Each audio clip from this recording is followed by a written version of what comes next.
Morning के बज रहे हैं 10 और मैं पहुंच गई थी अपनी लाइब्रेरी। हाय, गुड मॉर्निंग, सुप्रभात, welcome back to my channel life with Lakshmi. कैसे हैं आप लोग और कैसे चल रही है आप लोगों की स्टडी? आई होप कि आप लोग बहुत अच्छे होंगे और एक पॉजिटिव माइंडसेट के साथ खुद को हर दिन जीत रहे होंगे और अपनी स्टडी को एक प्रॉपर वे में हर दिन रूटीन के साथ हर दिन अपना टारगेट्स अचीव कर रहे होंगे। और केवीएस का एग्ज़ाम तो दिन ब दिन नज़दीक आते जा रहा है, तो अंदर से डर भी लगता है और पता नहीं कैसे कैसे माइंड में ख्याल आते हैं, कैसे क्वेश्चंस होंगे, क्या होगा पैटर्न। जितना भी पढ़ लो ऐसा लगता है कुछ पढ़ा ही नहीं है, कुछ समझ भी नहीं आता कि कितना पढ़ना है, कितना छोड़ना है। और बहुत ही ज़्यादा कम टाइम मिला है, हम लोगों को बहुत कम टाइम मिला है। इसमें किस तरह से सिलेबस पूरा करें और क्या करें, क्या पढ़ें क्या ना पढ़ें। और आज 5 तारीख भी हो चुकी है, बट कोई नहीं, हम जो स्टडी स्ट्रेटजी मैं फ़ॉलो कर रही हूँ मैं आप लोगों के साथ शेयर कर रही हूँ। और आई थिंक अगर आपको सही लगे तो आप भी अब मेरी अकॉर्डिंग कर सकते हैं, नहीं तो आप अपने अकॉर्डिंग, क्योंकि हर किसी का रूटीन अलग होता है, हर किसी के पढ़ने की स्ट्रेटजी अलग होती है। तो आप लोग भी वैसे फॉलो कर सकते हैं। आपका जो भी सब्जेक्ट है उसको अपने अकॉर्डिंग कम ज़्यादा टाइम दे के पढ़ सकते हैं। और मेरा तो फर्स्ट टॉपिक रहता है मैथ का, और मैं लाइब्रेरी जाने के बाद मैं पहला अपना सब्जेक्ट मैथ को ही चूज़ करती हूँ। और मैं आज मैथ में नंबर सिस्टम रिवीजन कर रही थी, जिसमें कि बहुत सारी चीज़ें होती हैं, छोटी छोटी सी पॉइंट्स होते हैं, जैसे कि भाज्य संख्याएं, परिमेय संख्याएं, अपरिमेय, और ऐसे बहुत सारे छोटे छोटे से कॉन्सेप्ट होते हैं, टॉपिक्स होते हैं जो हमको एग्ज़ाम टाइम पे भूल जाते हैं। तो मैं आज उसी को रिवीजन कर रही थी। और इसके बाद मैथ के बाद का मेरा टॉपिक होता है जीके। और जीके में तो जितना भी पढ़ लो उतना ही कम लगता है, और बट फिर भी जो भी नोट्स वगैरह मेरी बनी हुई है, जैसे कि हिस्ट्री की, ज्योग्राफी की और साइंस की, तो मैं एक एक करके इसको रिवीजन करती हूँ। और जितना भी पढ़ लो उतना ज़्यादा कम ही लगता है, तो ये कोशिश करती हूँ मैं। और उसके बाद जीके के बाद का मेरा टॉपिक होता है रीजनिंग का। और रीजनिंग आप भी पढ़ना चाहते हैं तो मैं अभी फॉलो कर रही हूँ पीयूष सर को। और आप भी अगर पढ़ना चाहते हैं तो रीजनिंग बाय पीयूष सर लिखेंगे तो यूट्यूब पे आ जाएगा। उनकी बहुत सारी फ्री क्लासेस पड़ी हुई हैं और उनके समझाने का तरीका मुझे बहुत अच्छा लगा। वो बहुत इजी मेथड से पढ़ाते हैं, हालांकि वो एसएससी और बैंकिंग लेवल के लिए पढ़ाते हैं, बट टॉपिक तो कॉमन होते हैं और क्वेश्चंस भी कॉमन ही होते हैं।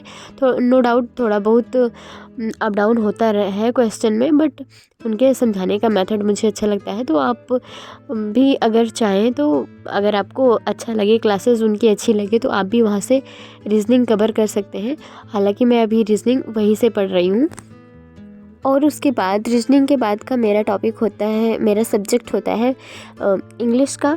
तो इंग्लिश भी मैं अभी यूट्यूब से ही पढ़ रही हूँ। यूट्यूब पे बहुत सारी फ्री क्लासेस पड़ी हैं, आपको जिसकी भी क्लासेस अच्छी लगे। जैसे कि इंग्लिश रानी मैम भी बहुत अच्छा पढ़ाती हैं और नीतू मैम भी बहुत अच्छा पढ़ाती हैं। अभी हाल ही में नीतू मैम ने अपना केवीएस के लिए यूट्यूब पे स्टार्ट किया है सेशन, तो आप उसको देख सकते हैं। और मैं भी उन्हीं को फॉलो कर रही हूँ।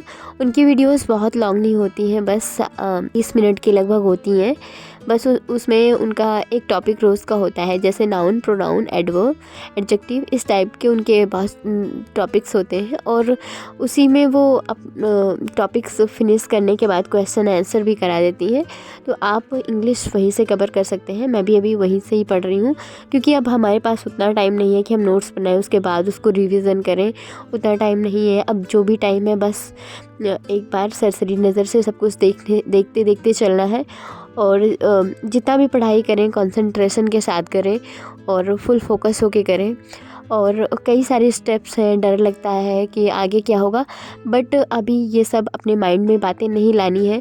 अभी हमारा मेन फोकस होना चाहिए हमारे प्री एग्ज़ाम पे। मैं रीजनिंग के ही टॉपिक्स को कवर कर रही थी। आज मेरा रीजनिंग में टॉपिक था कैलेंडर, और कैलेंडर की इनकी 1 शॉर्ट वीडियो पड़ी हुई है सर की, पीयूष सर की 1 शॉर्ट एक वीडियो पड़ी हुई है। आई थिंक 4 घंटे या 4.5 घंटे की है। उसमें इन्होंने पूरा कैलेंडर को कवर किया है। अभी फ़िलहाल मैंने पूरी क्लासेस नहीं देखी है, अभी मैंने 1.5 घंटे की क्लासेस देखी है और उसके बाद मैंने भी डाउनलोड करके रख ली हुई है और अभी बाद में मैं देखूँगी। और उसके अभी मैं वही कवर कर रही थी और सर बहुत अच्छी तरीके से समझा रहे थे, तो इनके इस पढ़ाने का मेथड मुझे बहुत ही ज़्यादा अच्छा लगा। रीज़निंग के बाद का जो मेरा सब्जेक्ट होता है वो मैं कंप्यूटर को देती हूँ। और अभी मैंने आप लोगों से, अगर मेरी प्रीवियस वीडियो आप लोग देखते हैं तो मैंने पहले बताया था कि मैंने टारगेट विथ अंकित से अंकित सर का बैच लिया हुआ है। तो उसमें अभी कंप्यूटर की बस 3 क्लासेस हुई हैं, बट उसमें जो क्लासेस होती हैं वो बहुत लॉन्ग हैं और लगभग 2 घंटे की हैं। एक दिन में 2 घंटे की क्लासेस होती हैं, तो जिसको कवर कर पाना मुझे थोड़ा मुश्किल लग रहा है, बट मैं कोशिश करती हूँ कि मैं जल्दी से उसको नोट डाउन कर लूँ। उसके बाद फिर ओनली रिवीज़न करना ही रह जाए।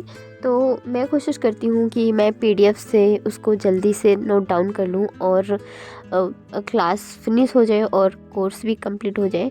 देखा जाएगा कोर्स कब तक कंप्लीट होता है। मे बी दिसंबर तक कोर्स कंप्लीट करते हैं, क्योंकि उधर का टाइम बहुत कम बचेगा। जनवरी का टाइम, उसमें ठंडी भी बहुत ज़्यादा रहेगी और उसके बाद जब एग्ज़ाम एकदम नज़दीक आ जाता है फिर समझ में नहीं आता कि कौन सा सब्जेक्ट पढ़ें, क्या छोड़ें और कैसे क्या पढ़ें। फिर उस टाइम कुछ न्यू भी नहीं पढ़ना है और जो भी पढ़ चुके होंगे हम बस उसी को बार बार मल्टीपल टाइम्स रिवीज़न करना है, ताकि जो चीज़ें हम पढ़ चुके हैं वो हमारे माइंड से स्किप ना हो। और आप ये सोचकर बिल्कुल भी टाइम वेस्ट ना करें कि हम बहुत पीछे रह गए हैं, हमारा सिलेबस कवर नहीं हुआ है।